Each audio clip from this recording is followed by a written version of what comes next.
கிழங்கு நல்லா சக்கரவள்ளி கிழங்க ஃபர்ஸ்ட் கழுவிக்கலாம். வாஷ் பண்ணியாச்சு. தோல் சீவி எடுத்துக்கலாம். சக்கரவள்ளி கிழங்க வந்து ஃபுல்லாக தோலை சீவி எடுத்துக்கோங்க பாயாசத்துக்கு. இந்த மாதிரி பீல இருந்தாலும் ஓகே, இல்லைனா வந்து கத்தியில் கூட எடுத்துக்கலாம் நம்ம. இது கொஞ்சம் ஈஸியாக இருக்குது நமக்கு. என்ன ஒன்று பாதி கிழங்கு வருது போல், பரவாயில்ல போனால் போதும்.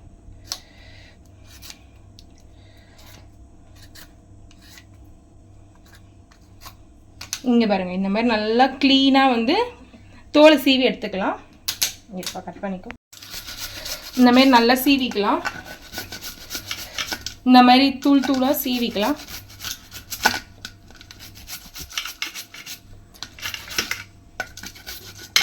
கொஞ்சம் கஷ்டமாக தான் இருக்கு. எப்போ சாமி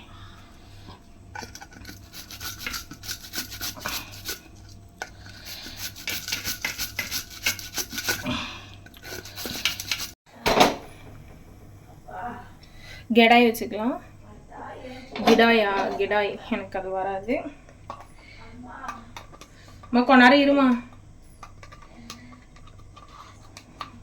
நெய்யில் வந்து சக்கரவள்ளி கிழங்க வந்து நம்ம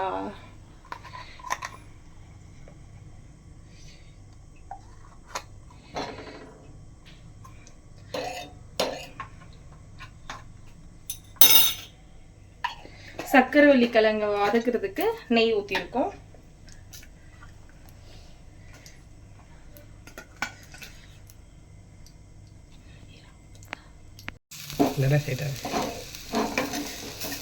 மேலே தூக்கிட்டு நல்லா வதக்கிக்கலாம்.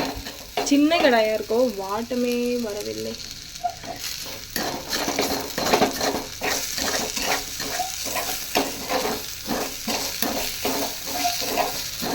நல்ல இந்த வதக்கும் போது ஃபுல் ஸ்லோவில் இருக்கணும் அடுப்பு. நானும் ஸ்லோவில் வச்சுக்கிறேன். எவ்வளோ ஸ்லோ வைக்க முடியுமோ அவ்வளோ ஸ்லோ வச்சா தீயாது, அடிப்பிடிக்காது. நல்லா வதக்கிக்கும்.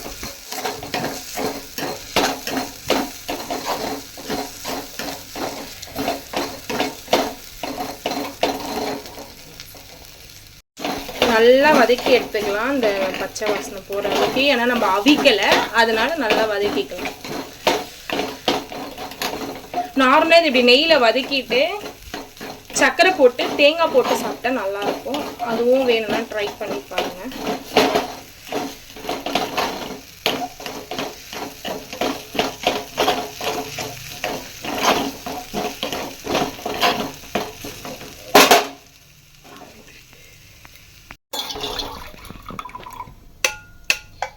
என்னடா எப்படி இருக்குது?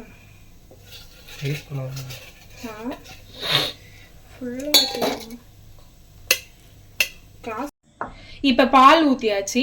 இப்போ வந்து நம்ம வதக்கி வச்சுருந்தோம்ல நெய்யில், அந்த சக்கரவள்ளி கிழங்க இதில் போட்டுக்கலாம். இதில் வெந்துடும்.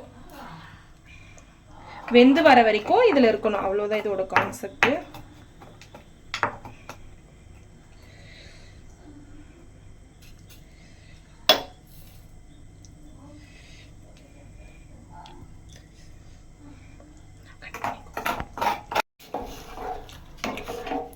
நல்லா கலந்து விட்டுக்கலாம். கொஞ்சம் ஹை ஃப்ளேமில் வச்சுக்கலாம். இது கொதிச்சு வர்றதுக்குள்ளே, கொதிச்சு வந்ததுக்கப்புறம் சர்க்கரை போட்டு நிறுத்திக்க வேண்டியதுதான்.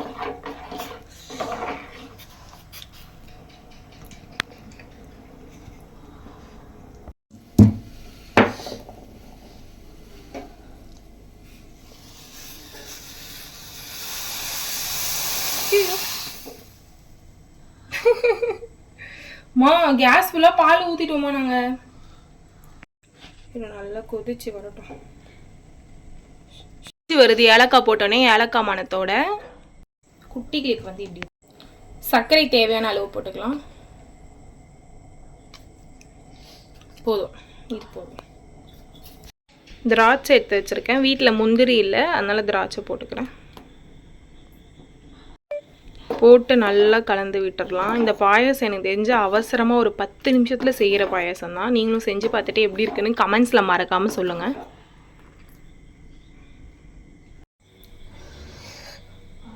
சக்கரவள்ளி கிழங்கு பாயாசம் ரெடி. கட் பண்ணிக்கோ.